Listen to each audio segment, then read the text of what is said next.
alternate ending.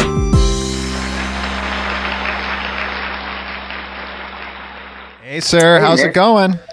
How you doing, Robert? How you doing, man? Oh, doing well. It's Rob and Carrie here from Alternate Ending. A little bit of maybe a miscommunication. I thought we were meeting at Park Street or on Main Street in Park City.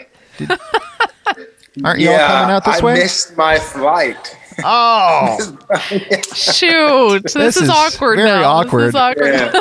I am so sorry because I didn't tell anybody that I missed the flight. We're staying home. That's okay. Yeah, you must be so cold. How long have you been standing out there? Yeah, I've been out here a bit. Carrie went inside and grabbed a cup of hot cocoa, so I might go join her then in a little bit. But yeah, I know. I'm really bummed about all those free things that you get at Sundance, the like swag. shoes, some Sorelli boots that I put on this morning, and I had a really bad problem. I had a really bad habit of buying shoes too small, so I always buy an 11, and then I get them after wearing them for a little while. Like, God, they're too small. Every time. And I was really looking forward to going to Sundance and getting some new boots. Well, Carrie does this. It's so funny you say this. Last year I did the exact same thing. Like, I don't know. Last year was the first year we had gone there, and so I got in there, and I was just completely not equipped, like clothing wise. Like, I had come with all this cool clothes, and it's like, no, everyone's in parkas and boots. So I went to Long John's on or not. That's right. I went to Land's End and I tried on boots, and I bought a pair there because I was like, this is what the footwear you need for the walking through snow. So different this year, but still exciting to be able to get out. We're still celebrating you, and we're celebrating 8 for Silver. We had a chance to catch it recently. Just a fantastic film. I got to be honest, Boyd, it was in my top 5. We recorded a podcast where we did our. It's tough without trailers and without things. It's a little hard to gauge the movies that you might pique your interest, but it made my top 5 anticipated, based solely on the fact that you're in it, werewolves, and then I think there was like a disclaimer at the bottom that said extreme violence and gore. So I was like, I'm in, and somehow it exceeded even those expectations. So it's a fantastic film. Yeah, that's really sweet of you guys. I appreciate it. We put a lot of grit and effort into this, especially Sean. Without Sean, there is nothing. He wrote the thing, he shot it, which I think really sets this film aside from a lot of other. Not to compare things, but I mean, it just elevates this film. It's so beautiful. It's so elegant and sophisticated in how it's shot. And it's a really good story. And he's directed these great performances that are really grounded and leveled. I think all three it's a kind of a 3-hander between me, Alistair, and Kelly. And all of them have this sort of wandering uncertainty of how they're trying to process their lives. I play a character named John McBride who's doesn't have full closure on what's happened to his family, and he doesn't really know visually. He hasn't seen it. He hasn't had time to process all that. So I think everyone's just carrying the shadow with them. And it's just a really well done film. I told Sean after I saw it, I was like, this is the kind of cinema, man, that made me want to be an actor. When I was younger, like watching when the Sundance Channel actually first came out, you're watching all these great independent films, and it has that feeling. So, yeah, I'm just tickled with how everything's turned out. So I'm glad you are too. Yeah, and it's I think there's something in it. I don't think it's a spoiler. I'm going to try and not spoil anything about it, but there's so much going on in this movie. There's something in it, I think, for everybody. So like you said, you were drawn to it for what it was about, but it's so scary. It's scary. Yeah. It's so scary. Yeah. Well, me and my wife, our whole thing is I'll watch any scary movie. I don't care if it's great or if it's the worst thing ever made. And sometimes that is the great thing about a scary movie. It's the adrenaline of getting the shock and the scare. I think we got a little soft spot, sweet spot for that. And we were waiting on this film for a couple of nights. So we were like scouring the internet to find a good scary movie because we hadn't got this link yet. So, it was just refreshing to watch it because, we pretty much had watched everything out there. And it just kind of gave some perspective about, I think, what the film's accomplished. Yeah, I totally agree. As the spouse in this, where I'm judgy on my horror. Like I love horror, but I'm not. Anything goes. You'll take it. Say that's how Rob is. He's like, I don't care. I don't care what it is. And I'm like, no. It has to be doing certain things for me. My heart has to race. I've got to jump. I've got to have feelings. I've got to be super scared. I want to be like not able to sleep. I've got standards. And this definitely met the mark. Afterwards, I was like, oh, I'm not getting out of bed. Like we watched it in bed, and I'm like, I'm not getting out until you get up and turn the bathroom light on because something might get me from under the bed. And so this I think will satisfy the needs of all spectrums of horror lovers out there. Well, one of the things that just jumps out, like right at the opening with you and your character, I had to go back and do a double check on you, Boyd, because like you had an accent in here, and I'm like, is Boyd English? Did I miss this? Has he been English the whole time, just playing American? I was like, man, if that's the case, my goodness, like he fooled me. And like you do a fantastic job with the accent.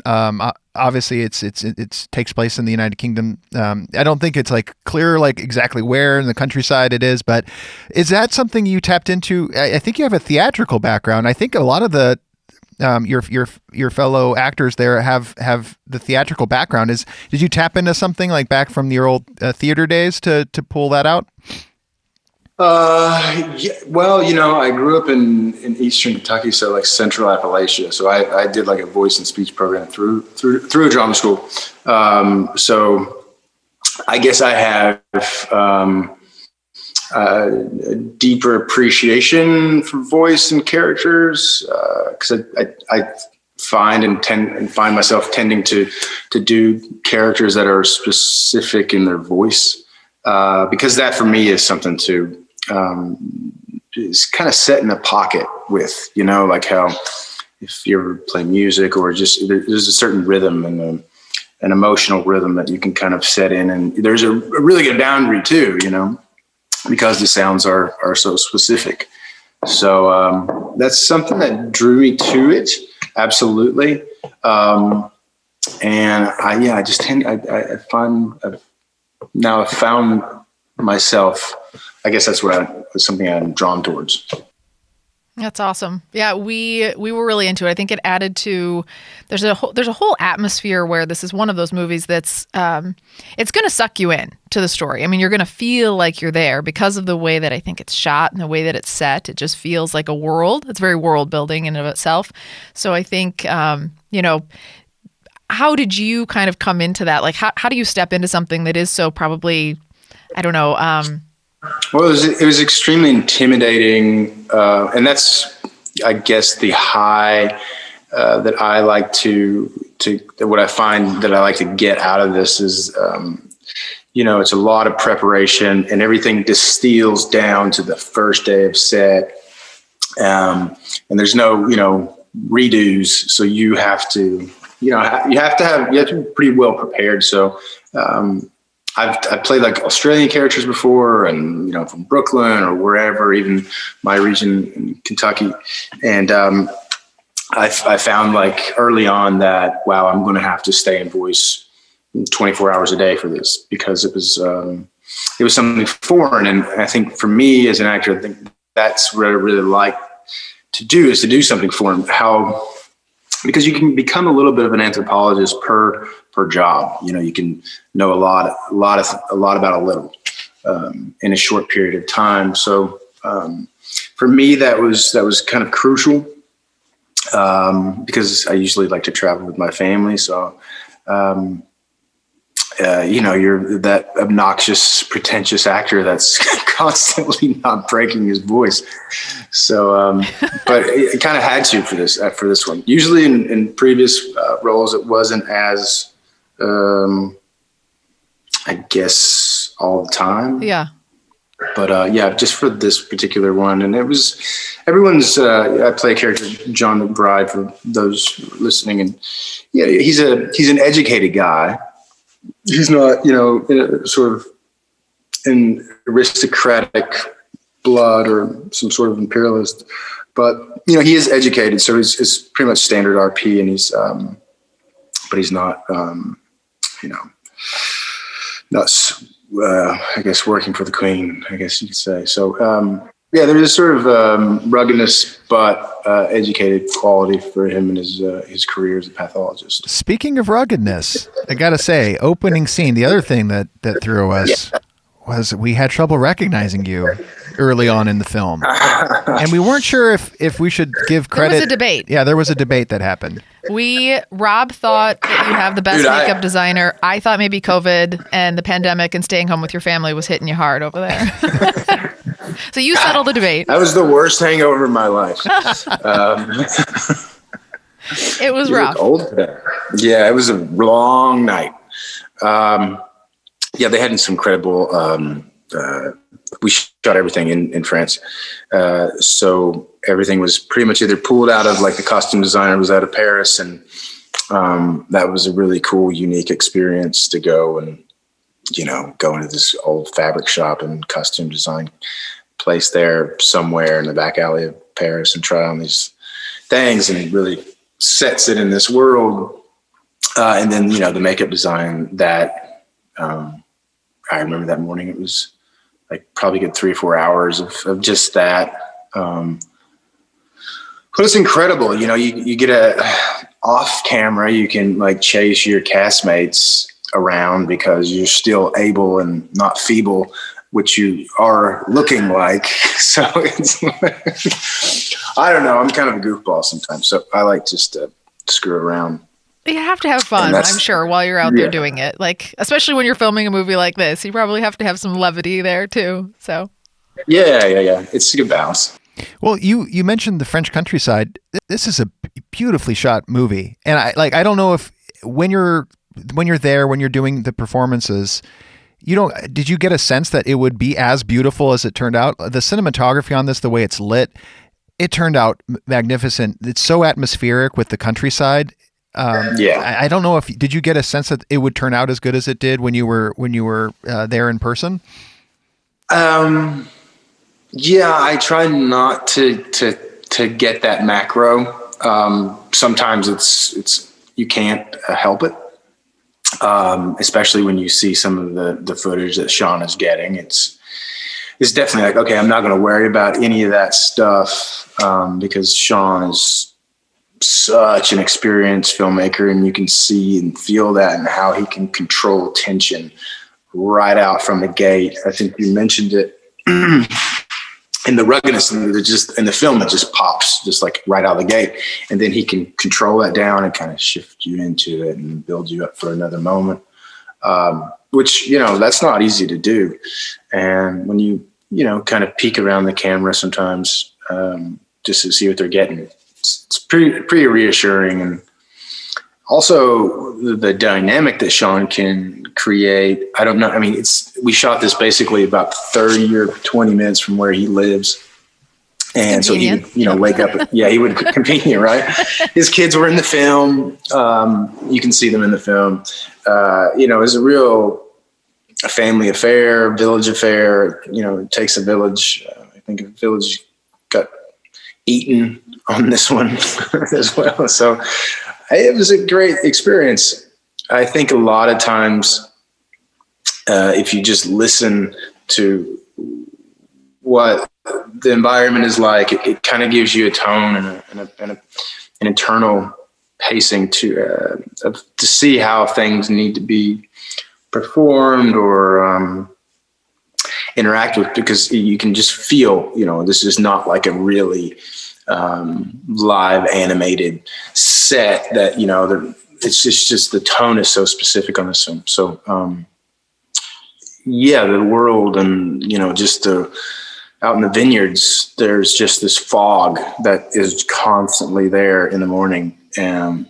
So it just puts you in a headspace. That was the thing, is like, I wasn't sure how much of that was, it didn't look like CGI. It just looked so authentic. And, it definitely has a good vibe to it. That's really sets you in the mood right out of the gate. Yeah. The schedule pushed for us because there would be times that they just wouldn't shoot until, the overcast came back or, whatever it was. They were just so adamant. Sean was so adamant about that. And, well, it was worth it. Like a lot of directors oftentimes and cinematographers are like, let's wait for magic hour. And in this case, it's like, let's wait for fog hour.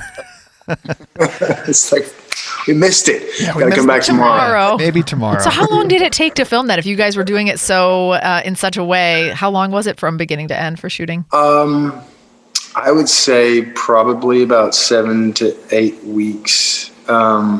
But with, not consistently for me, for the care, and probably for no one else, but probably for Sean and Mickey and Pete over at LD, who produced the film.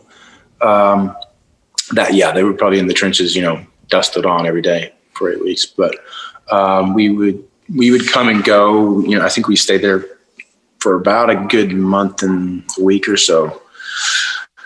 But yeah, it was a great experience. You can't help but see, like, I think when the movie was made, maybe, I don't know if, we'll ask Sean as well too, just intentions, if films are interesting, because I feel like it changed, like a movie can be organic and its intentions and what the social commentary maybe that was intentional or not intentional changes with what's happening in society. I feel like there's a lot of parallels that we're seeing now with, kind of sins of the father aspects, things around even immigration. Like, you can draw different parallels. Do you know how much of that was intentional or just kind of? I think, great question and good eye, because I think some things are intentional, and I think also serendipitously, life or art imitates life, as the quote goes. I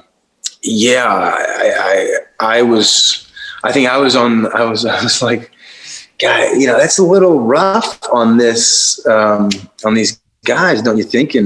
But then Sean starts talking me through everything. And it was a way for him to make an entertaining film with, a reason simply to get up and make the thing every day and like have a passion. Like, why am I making this? Why do we want to do this?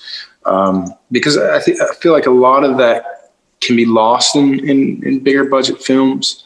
And Sean has really just developed a language that translates onto film. So I think the cholera pandemic, that was just something that randomly matched up. But it is, I don't know. I always say there's no coincidences in life. And it's peculiar, but interesting. Yeah, no, not that you would wish for it to happen for context, but absolutely. Yeah, but it's really interesting that the way that you're right. It's almost serendipitous. Just thinking back, it was a holiday break and we came back and we just finished this, like, I think maybe a couple months before the pandemic happened. And there was one situation where we could have come back after March, I remember. And I think everyone was like, no, we should, we don't want to spend longer time away from set. So if we would have waited till that other date, I don't think we would be here. Yeah. I know we wouldn't be here, actually. Well, Boyd, you fought aliens, a predator, a Wolverine, and now werewolves. What's next? What could be next? What do you have left? Zombie babies. There you go. I got a zombie kid. My son just learned how to be a zombie. So he's like walks around. So he's just turned 3 the other day, and he's like, "Oh, happy birthday!" Oh, he chases me. So, future horror fan, just like his dad. That's awesome. You're a good parent when your kid turns into a zombie. Yeah, you're doing something right. Yeah, I regret the day I showed him how to play dead, and he's like, he'll just do it in the most inappropriate places, and like he's pretty committed. Yeah, I think he's going to do all the things I wanted to do in life. Oh my god! Well, I'm sure he was proud to see, Dad. No, up don't there. show him this movie. Not Don't this show movie. him But no. Miracle Guy and whatnot like that. I'm sure we can be heroes. Like I'm sure he loved that. Dude, he's watched that movie about 25 times already. He's like, Dad, and he's also gone back to the. He's also gone back to the Lava Girl and Shark Boy classic. We just watched that with our kids. Yep. We just watched. So that. Yeah, it's like it's funny how it all. Well, enjoy the rest of Sundance. We hope that you have a chance to come back to Park City proper and just do it. Everything's working out the way it is now, but we'll get some boots. Yeah, we'll get you some boots. We'll hook you up. One size too small, just for good. Just good to make sure they're right. Yeah. Thanks a lot, Boyd. Appreciate the time. You guys too. Take care. I'll see you soon.